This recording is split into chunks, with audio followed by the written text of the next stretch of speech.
시간이 되었습니다. 우리 같이 기도하시면서 주일 대예배 하나님 앞에 드리겠습니다. 하나님 아버지, 주님을 사랑합니다. 주님 영광 홀로 받아 주시옵소서. 우리가 함께 예배드리는 이 가운데 좌정하여 주시고 말씀이신 주님을 만나는 귀한 시간 되게 하여 주시옵소서. 우리의 상황과 여건이 주님 앞에 온전하게 하여 주시고 이 시간 주님의 말씀으로 온전히 채워지는 역사를 통하여 우리가 결단하며 또한 해결함 받는 귀한 시간 되게 하여 주시옵소서. 감사드리며 예수님의 이름으로 기도드립니다. 아멘. 찬송 302장 함께 찬송하겠습니다.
하나님 말씀 함께 보시겠습니다. 누가복음 5장 3절부터 7절에 있는 말씀입니다. 예수께서 한 배에 오르시니 그 배는 시몬의 배라.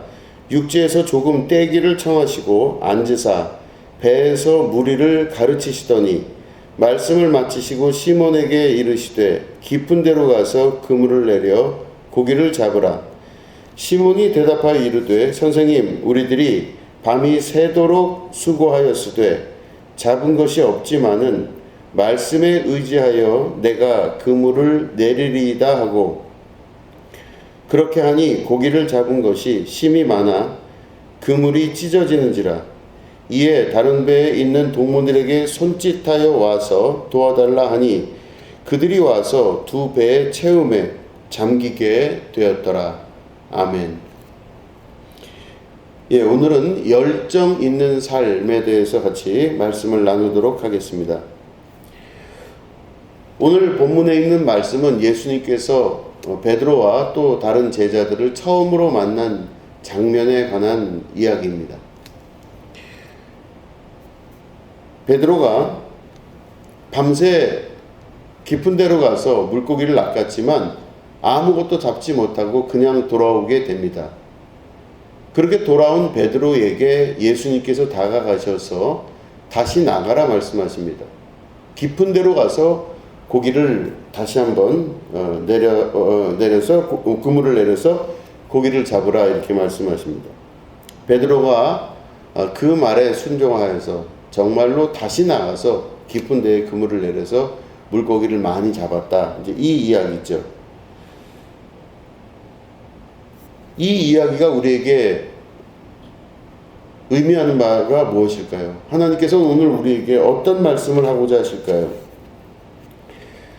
베드로는 전문가이죠. 근데 이 어부로서 그 물고기를 잡는 전문가인데 비전문가인 예수님의 말씀을 듣게 됩니다.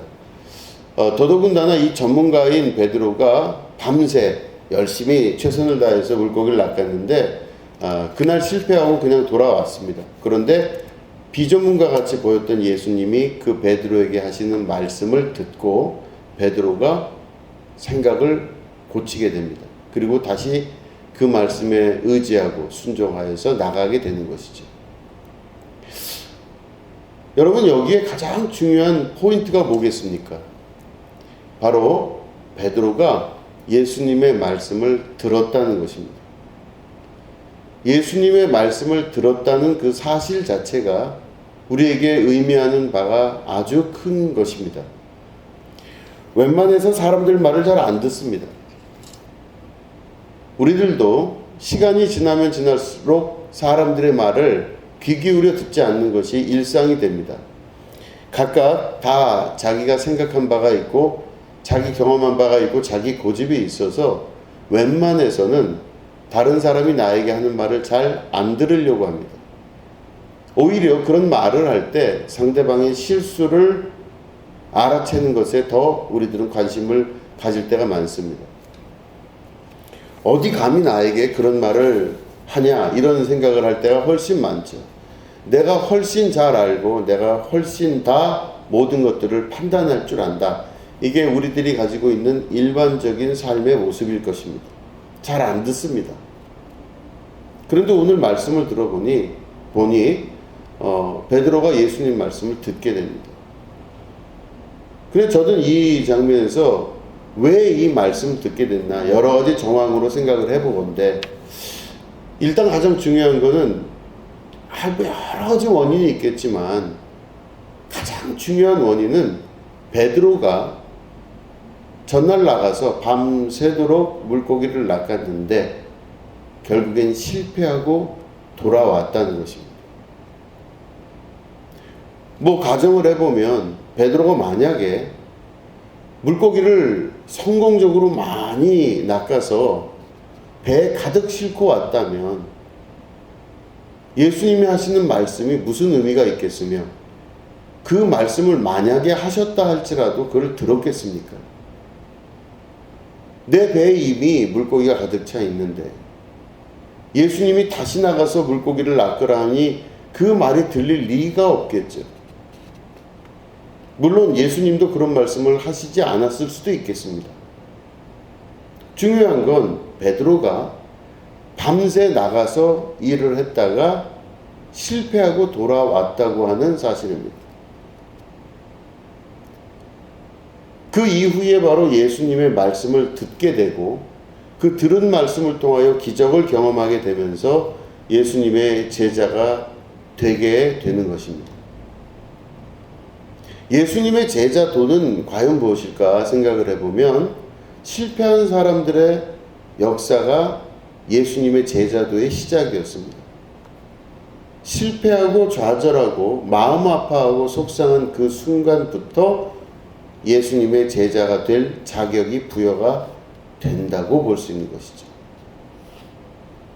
어려운 일을 많이 겪은 사람은 예수님의 말씀을 들을 줄 아는 귀가 열리게 됩니다. 그런데 그렇지 않은 사람들은 예수님의 말씀을 생명의 말씀으로 받아들이지 않습니다. 지금 제가 생명의 말씀이라고 말씀을 드렸는데, 어떤 말을 들을 때 그 말이 나에게 얼마만큼 영향을 미치느냐, 그 중요도가 너무너무 우리에게는 이 판별의 그 내용이 굉장히 중요합니다. 어떤 사람이 하는 말을 들으면요, 그 말의 강도와 중요도가 상황마다 달라지는 것을 볼 수가 있습니다. 왜 흔한 말로 내가 정말 배가 고플 때는 나에게 밥을 주겠다 하는 사람, 그 이야기가 정말 구원과 같이 기쁘고 행복합니다. 정말 너무너무 행복하죠. 그런데 배가 부른 사람이 그 이야기를 들으면요, 귀찮습니다. 내가 배가 이미 부른 상태인데 그 말이 나에게 크게 의미가 와닿지를 않는다는 것이죠. 그러면 똑같이 어떤 사람이 나에게 무슨 말을 한다 할지라도, 밥을 주겠다 혹은 뭘 하겠다 할지라도, 그게 나에게 있어서 의미를 가지려면 그 사람의 말은 고정이 되어 있다면 여기에 변수로 작용하는 건 내 상태라는 것입니다. 내가 지금 배가 부르냐 아니면 배가 고프냐에 따라서 그 사람 말이 의미가 있게 됩니다. 내가 지금 결핍했냐 아니면은 결핍하지 않았냐에 따라서 상대방의 말이 나에게 미치는 영향력이 달라진다는 것입니다. 베드로의 결핍, 다시 말해 베드로가 밤새 물고기를 낚았는데 실패한 그 결핍이 예수님의 음성, 그 말씀을 들을 수 있는 귀가 열리게 되었다는 것이죠. 그리고 또한 그 말씀 자체가 나에게 한 끼 밥을 먹을 정도 수준이냐, 아니면은 많은 돈을 벌 수 있게 해줄 그런 수준이냐, 더 깊은 얘기로 들어가면 그 모든 돈이 있다 할지라도 내 생명이 없으면 아무런 의미가 없지 않습니까? 결국에는 세상에 둘도 없는 보화가 나한테 있다 할지라도 내 생명이 없어지면 아무 의미가 없다면, 제일 중요한 게 뭔가 생각해 봤을 때 그 어떤 것보다도 내 생명이 가장 중요합니다.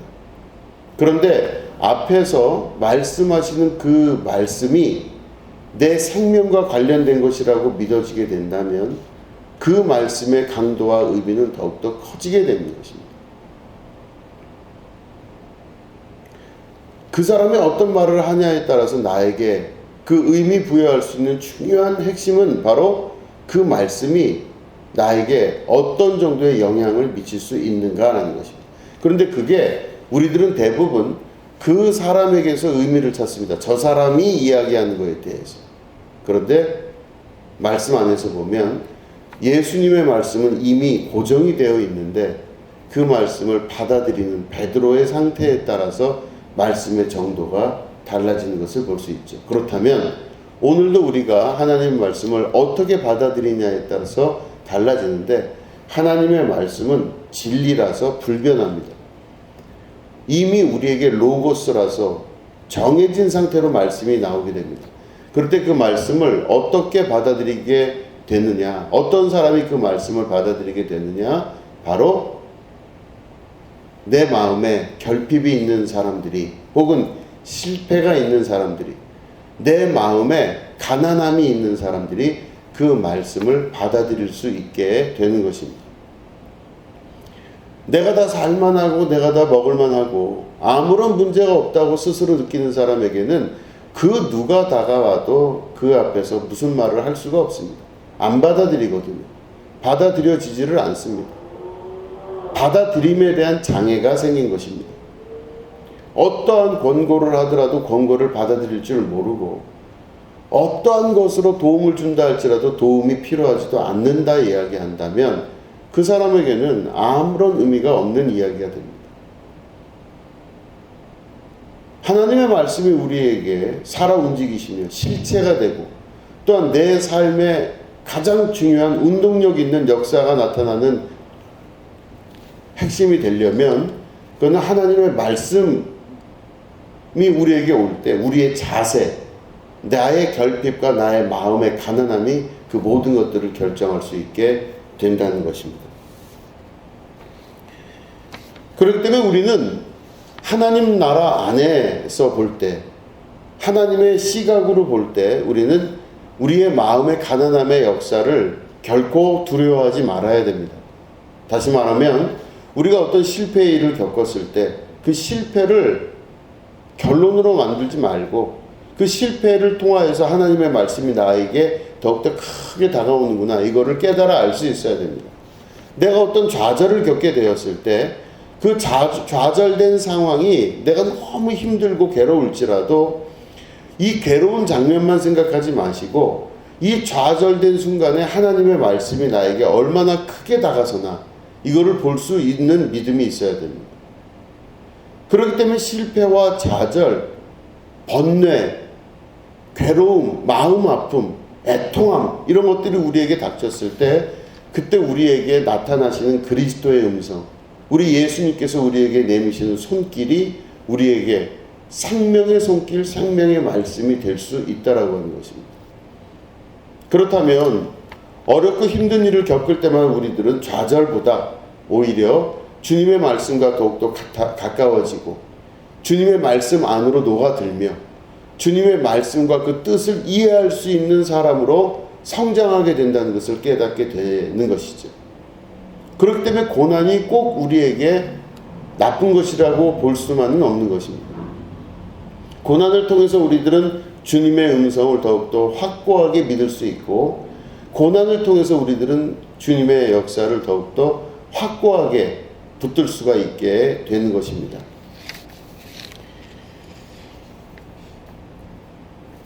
험한 길을 걸어가는 많은 사람들을 보면요, 그 사람의 좋은 머리와 좋은 능력과 어떤 성공하는 여러 가지 것들이 그 사람의 험한 길을 보장해 주지는 않습니다.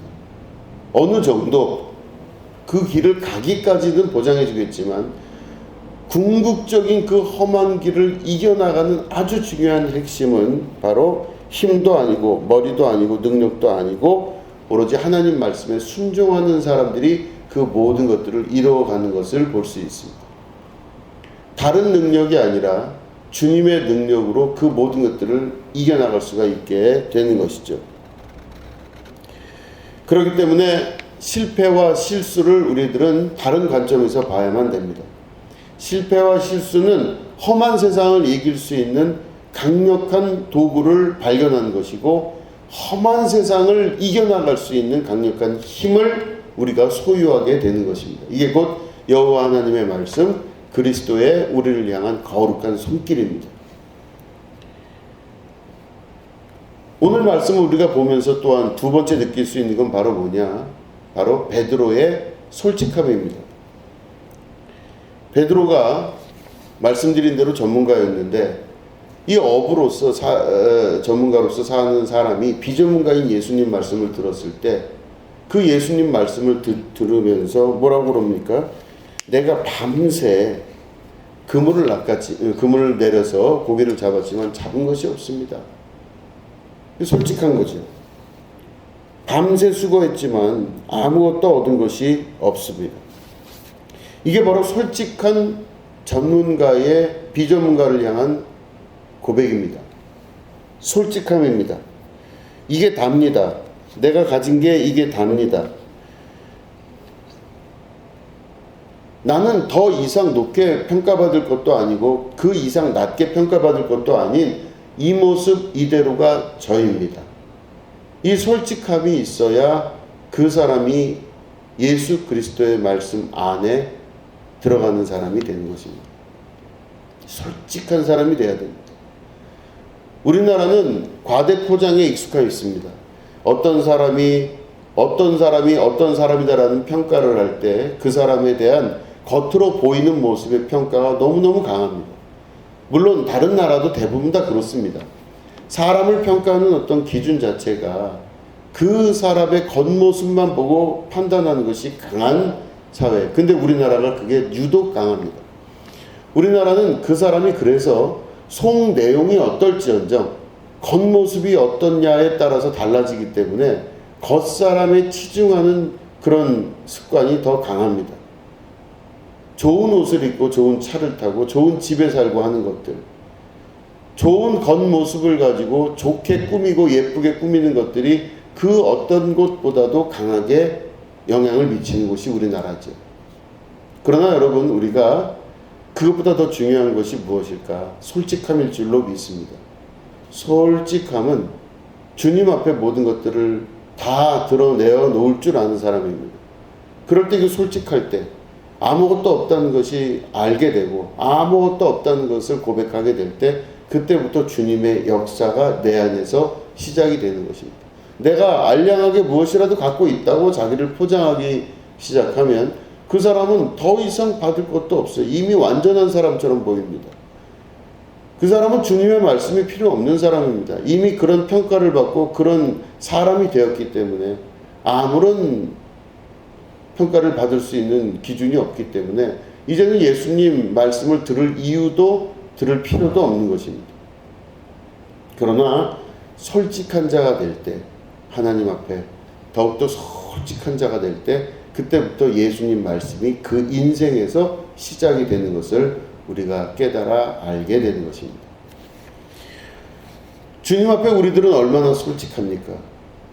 주님 앞에 나 자신의 정말 민낯을 다 드러낼 수 있는 사람들입니까?